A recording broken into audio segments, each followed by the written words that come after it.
Hi hello friends, आपल्या मराठी यूट्यूबचं स्वागत आहे। आणि तुम्हाला मी आज सांगणार आहे जी नवीन आहे टेलर शिकतात त्यांच्यासाठी। कारण त्यांच्या बेसिक शिकत असताना त्यांना जी गरजेची वस्तू असतात त्यांना लागणारी वस्तू तुम्हाला मी दाखवतोय। कारण तुम्हाला कंपल्सरी ही लागतातच टेलर शिकत असताना। कारण टेलर शिकत असताना बेसिक वगैरे असं काय शिकत असले की हे नॉर्मली आपल्याकडे कंपल्सरी लागतातच। हे बघा, अशी मी तुम्हाला एक एक वस्तू तुम्हाला सांगणार आहे कारण ही गरजेची वस्तू आहे ती सगळी, म्हणून तुम्हाला सांगते।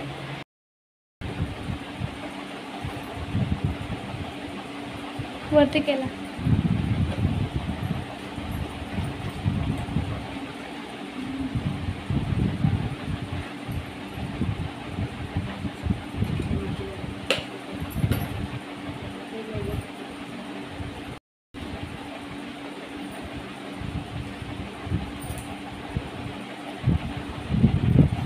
हे बघा अशी ती।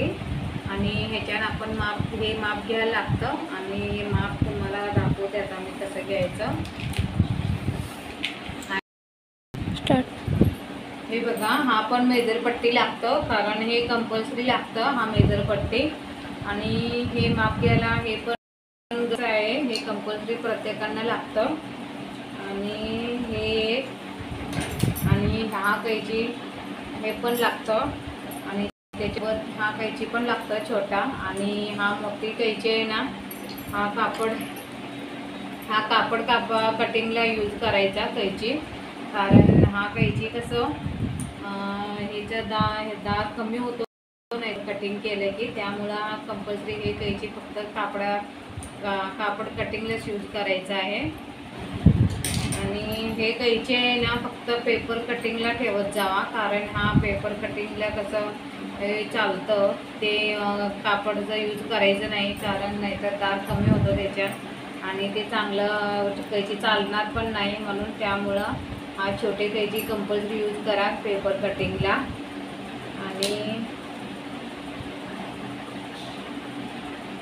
आणि हा बॉय बघा, अशी हे लागतात असे। ते माप घेत असताना तुम्हाला कंपल्सरी असं माप घेताना असं स्टिक करायसाठी असं हे खडू लागतात। हे अशी खडू एक घेतले की तुम्हाला लय माप पडतं, त्यामुळं असं कंपल्सरी अशी एक बॉक्स घ्यायचा। असा बॉक्स भेटतं कमी रेटमध्ये। आणि हे बघा अशी सिंगल सुई आहे बघा, अशी हे बघा असे। आणि कधी पण हे बघा असे। आणि हा 18 नंबरची सुई आहे। आणि मी सिंगल सुई कधी घेत नाही, त्यामुळे हे बघा तुम्हाला मी दाखवते। इथं बॉक्स हे घेतले पॉकेट।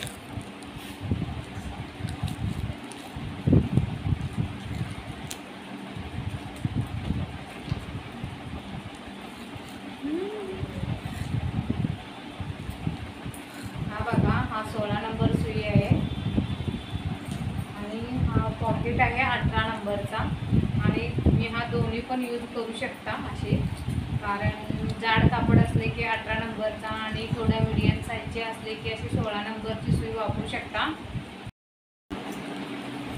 हे बघा, हा बॉबिन आहे, फुल सेटलचा आहे माझा, फुल सेटल मशीनसाठी।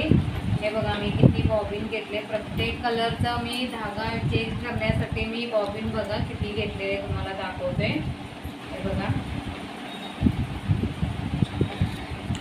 अशी माझ्याकडे हे बघा अशी बरेच अशी बॉबिन आहेत। आणि हा बॉबिन मी प्रत्येक कलरची वेगवेगळी धागा असं हे करत असते। आणि एकच बॉबिन असले की कसं ती धागे संपले की मग दुसरं धागा आपल्याला हे करावं लागतं, त्यावेळी मग तुम्हाला खूप प्रॉब्लेम येऊ शकतं। हे बघा असे माझ्याकडे भरपूर आहेत। मी 1 डझन बॉबिन ठेवते प्रत्येक कलरचं वेगवेगळं हे करण्यासाठी। हे बघा हे अशी माझ्याकडे असे डबे आहेत। मी याच्यामध्ये बॉबिन हा पूर्ण असा कलरचा असा हा भेटतो।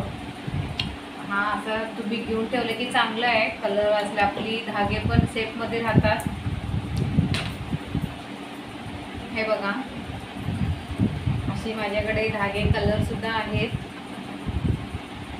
आणि हा चांगला आहे धागे, म्हणजे आपले धागे सुद्धा सेफमध्ये बघा कसे राहिले, अजिबात असे धागे सुद्धा असं इसकडत नाही, काही नाही। हे त्याच्यामध्ये बघा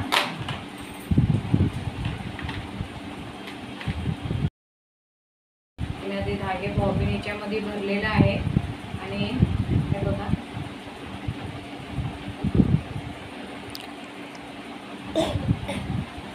अशी कंपल्सरी बॉबिन त्यांच्यासाठी कसं असं 4-5 बॉबिन घेऊन ठेवलात ना त्यासाठी तुम्हाला खूप उपयोग पडेल. कारण एक धागा तुम्ही हे करून ठेवलात ना मग दुसऱ्या कलरचा धागा तुम्हाला बॉबिनमध्ये भरायचा असेल तर मग तुम्ही ते धागा संपायची वाट बघता. कारण नवीन असतात त्यांच्यासाठी, कारण त्या नवीन असताना त्यांना खूप कन्फ्यूज होतो त्यांना.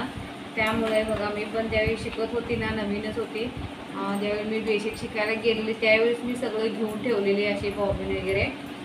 आणि त्याच्यासोबत तुम्हाला हा पिनसुद्धा लागतील. हा पिना तुम्हाला ज्यावेळी कटिंग ब्लाऊज पीस वगैरे कटिंग करताय ना त्यावेळी तुम्हाला हा खूप उपयोग होतो. हा तुम्हाला असं स्टिच करावं लागतं ते सगळ्या ब्लाऊजला वगैरे.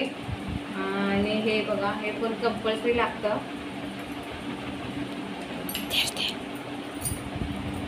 आणि हे बघा आणि हे हात शिलाई घालण्यासाठी असं एक छोटासा सुई पण आपल्यासोबत पाहिजे बेसिक शिकायला जात असेल त्यांना.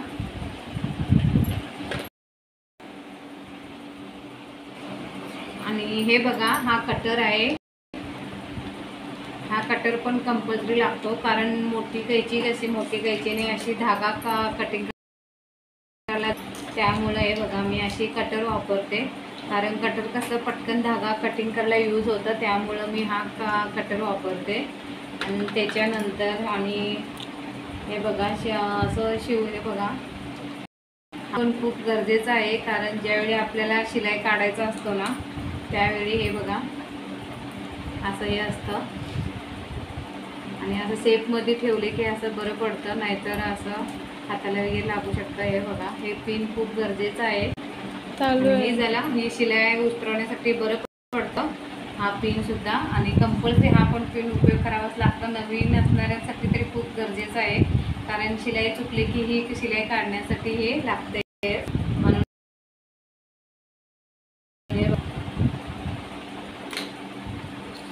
आणि हे बघा हा सुद्धा मला धागा अडकला ना मशीनमध्ये मी हे सुद्धा यूज करते.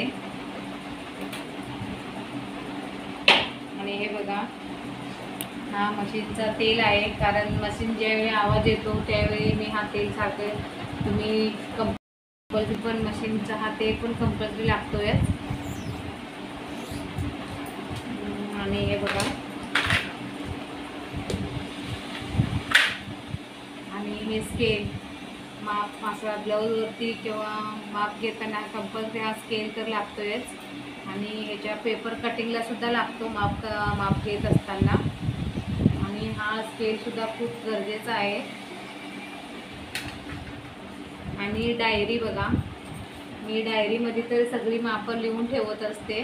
कारण कुणाचं पण ब्लाऊजचं माप घेत असताना पहिला डायरीमध्ये लिहून घ्यावं लागतं. कारण कंपल्सरी नवीन शिकत असतात त्यांच्यासाठी तर कंपल्सरी ही डायरी लागतेच. म्हणून हे बघा माझ्याकडे खूप मोठी डायरी केली आहे मी. त्याच्यामध्ये पेपर कटिंग केलं पण ठेवलेलं आहे त्याच्यामध्ये. आणि ह्याच्यामध्ये मापंसुद्धा लिहून ठेवलेले आहे. कारण हे बघा म्हणून तर हा डायरी प्रत्येकाने असं हा एक डायरी पाहिजे. आणि त्याच्यामध्ये तुम्ही पहिला माप घेत असताना माप कधी पण डायरीमध्ये लिहून ठेवा आणि मग नंतरच माप टाकत जावा पेपरमध्ये. आणि पेपरवरती आणि ब्लाऊजवरती कधी पण माप टाकत असताना अशी डायरी लिहून घ्यायचं आणि मगच माप टाकायचं, तर सोपं पडतं तसं जर केलं तर. आणि हे बघा हा मार्कर आहे. म्हणजे प्रत्येकांना हा खूप गरजेचा आहे हा पण. कारण माप घेत असताना तुम्हाला हा कंपल्सरी हा मार्कर लागतोय. आणि हे बघा हा माझ्याकडे बटन पण आहेत. कारण जी कस्टमर येतात त्यांचे ब्लाऊज बटनाचे पण असतात आणि हुक पण नसतात. पण असं माझ्याकडे हुक आता संपलेला आहेत. कारण हुक पण खूप गरजेचं आहे. हुकची पॉकेट आणि हा बटनाचा पॉकेट हे तर कंपल्सरी लागतातच हे पण. आणि आधीच तुम्ही घेऊन ठेवत जावा, कधी पण लागतातच त्यामुळं. आणि आता मला माझ्याकडं आहे अजून हे लेसची बंडल भेटतात मोठ्या मोठ्या असे, ते पण घेत जावा. आणि मी एकदम अशी गोल्डनचीच घेऊन ठेवते. कारण कधी पण ते गोल्डनचेच जास्त उपयोगला येतात आणि कलरचे पण वापरते मी, पण कलरची कशी तेव्हाची तेव्हाच जाऊन आणते मी.